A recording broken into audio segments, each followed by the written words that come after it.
എല്ലാവർക്കും നമസ്കാരം. നമുക്ക് മഴത്തോര് മുംബൈയിൽ അലീനയുടെയും മനുഷ്യൻ്റെയും വരാൻ പോകുന്ന ആഴ്ചയിൽ നല്ലൊരു അപ്കമിങ് റിവ്യൂ കേൾക്കാം.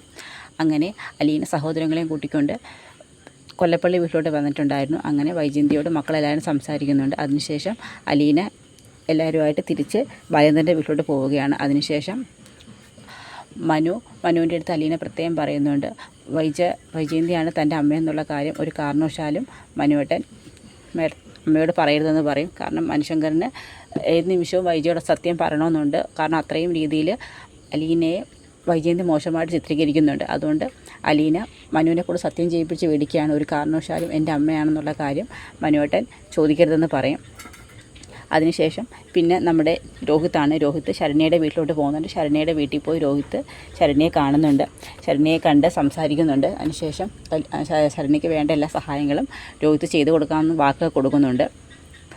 അത് കഴിഞ്ഞിട്ട് വീട്ടിൽ വരുന്ന രോഹിത്ത് അലീനയോട് സംസാരിക്കുന്നു. അലീന ചേച്ചിയോട് എനിക്കൊരു കാര്യം ചോദിക്കാനുണ്ട്. എന്താ രോഹി? അത് അന്ന് പ്രിൻസിപ്പൽ അച്ഛനോട് അലീന ചേച്ചി പറഞ്ഞായിരുന്നല്ലോ, സ്വന്തം അച്ഛനെയും അമ്മയും ചേച്ചിക്ക് അറിയാമെന്നുള്ളത്. അതാരാണെന്ന് ചേച്ചിക്ക് അറിയാമോ എന്ന് ചോദിക്കും. എനിക്കറിയാം എൻ്റെ അച്ഛനും അമ്മയും ആരാണെന്നുള്ളത്. പക്ഷേ എല്ലാവരും കരുതുന്ന കണക്ക് ബാലചന്ദ്രനല്ല എൻ്റെ അച്ഛനെന്ന് പറയും. പക്ഷേ രോഹിത്തും ആദ്യം കരുതുന്നത് അച്ഛൻ അങ്ങനെയാണല്ലോ പറഞ്ഞിരിക്കുന്നത്, എൻ്റെ സ്വന്തം മകളാണ് അലീന എന്നുള്ളത്. പക്ഷേ ബാലേന്ദ്രൻ്റെ മകളല്ലെന്നുള്ള കാര്യം അലീന തന്നെ രോഹിത്തിനോട് പറയുന്നുണ്ട്. അത് കഴിഞ്ഞ് ബാലേന്ദ്രനെ കാണാനായിട്ട് അലീന റൂമിലോട്ട് വരികയാണ്. ആ സമയം പറയും, എല്ലാവരും അച്ഛൻ്റെ മകളായിട്ടാണ് എന്നെ കരുതുന്നത്. എനിക്കും അങ്ങനെ തന്നെയാണ് ഇഷ്ടം. പക്ഷേ എനിക്ക് ഒരച്ഛനുണ്ട്. പക്ഷേ ആ അച്ഛനേക്കാൾ ഉപരി ഞാൻ എന്നും സ്നേഹിക്കുന്നതും എൻ്റെ ഈ അച്ഛനെയാണ്. അച്ഛനെയാണ് എനിക്ക് സ്വന്തം അച്ഛനായിട്ട് ഞാൻ കാണുന്നത്. അതുകൊണ്ട് ഈ ലോകം മുഴുവൻ ആരെന്ത് പറഞ്ഞാലും എനിക്ക് ബാലചന്ദ്രൻ എന്ന അച്ഛനെ മാത്രം മതിയെന്ന് പറയും.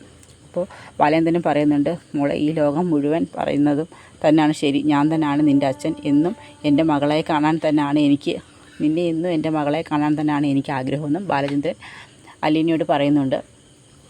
അപ്പോൾ അതൊക്കെയാണ് നമ്മൾ വരാൻ പോകുന്ന ആഴ്ചയിൽ കാണാൻ പോകുന്നത്. അപ്പോൾ പ്രൊമോ ഇഷ്ടമായ എല്ലാവരും സപ്പോർട്ട് ചെയ്യണേ.